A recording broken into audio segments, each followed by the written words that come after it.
Hi, this is George Alger. Welcome to today's segment of Our Ventura TV. Today we're going to be speaking about the nonprofit Heal the Ocean.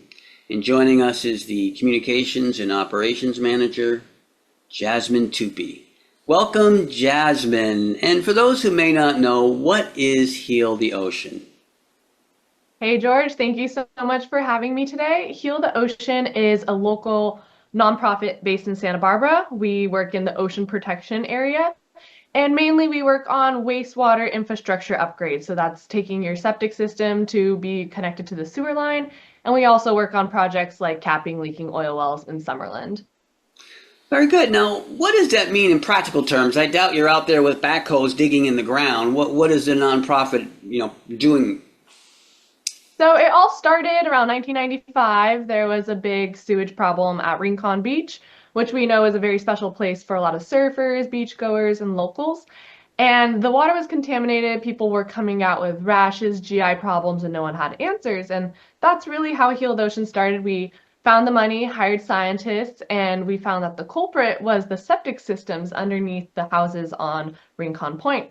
And those were made in the 40s, 50s, 60s. So they were made out of brick, cardboard, if you can believe that, clay. And so every day when the tide would come in, it would go into those septic boxes.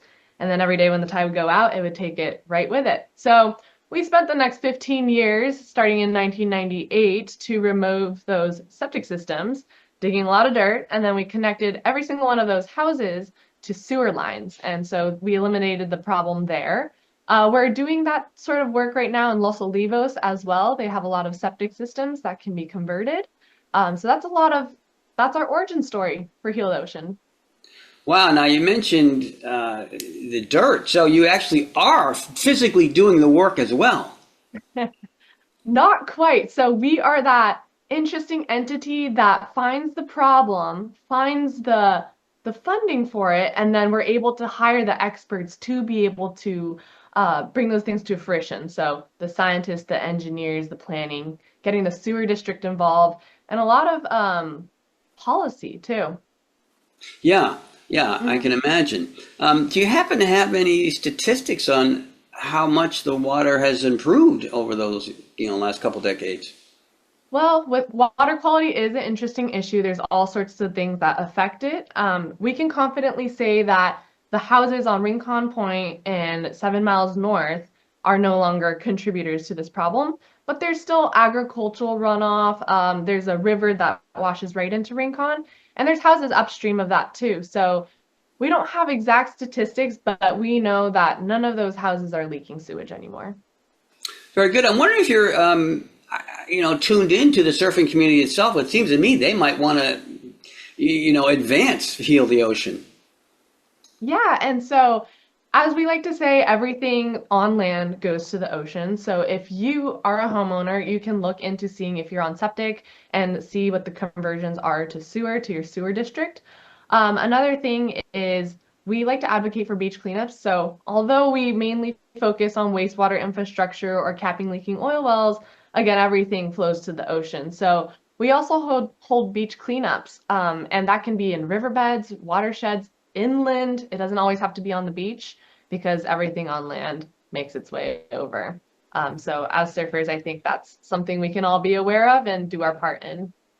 Wow, so that's a lot of activity. Could you speak about volunteers?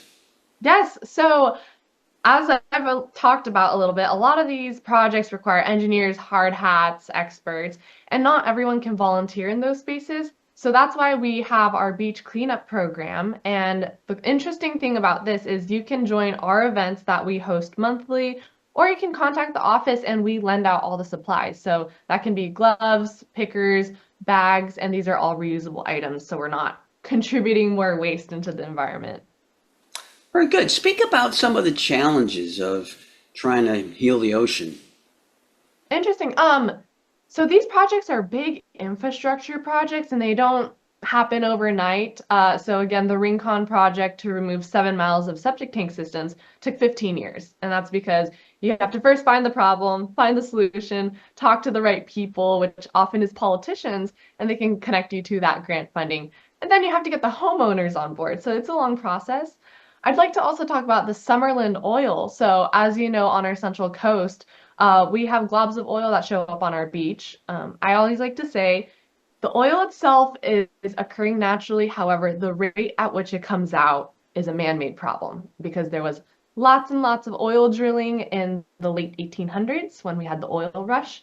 Particularly, Summerland was really hit, and it cost about $2 million to cap each leaking oil well, which is a lot of money. And so we're able to kind of connect that grant funding from the state and apply it to cap those leaking oil wells there. And there's about 200 out on the Summerlin coast. Wow. More than you would think, but it's all underwater. You don't see those.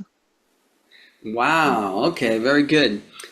Jasmine, when you're out in the community and you bump into someone and they ask what you do, and you tell them, what's the main question that you get about your role? Oh, that's a good one. A lot of it is how can I help?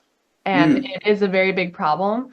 Again, in our scope of what we do, volunteers can't really get in there, but I always like to say we can do the work we do because we have money from the state grants. And when you vote, you're able to vote those policies that can fund those grants and allocate more money to conservation or prevention. And so if you're 18 or older, I highly encourage using your voice and your vote to make a bigger change.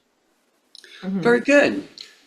Jasmine, we're running out of time here. I'm wondering if you could give us a website that viewers could go to for more information.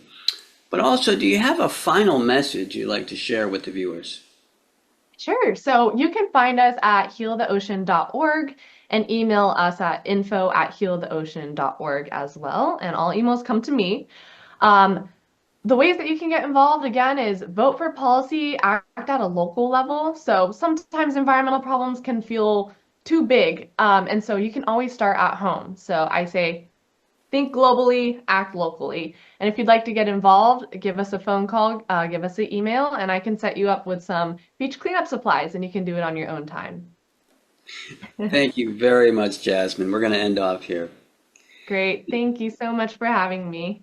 You're welcome. This is George Alger signing off for this segment of Our Ventura TV. Until we meet again.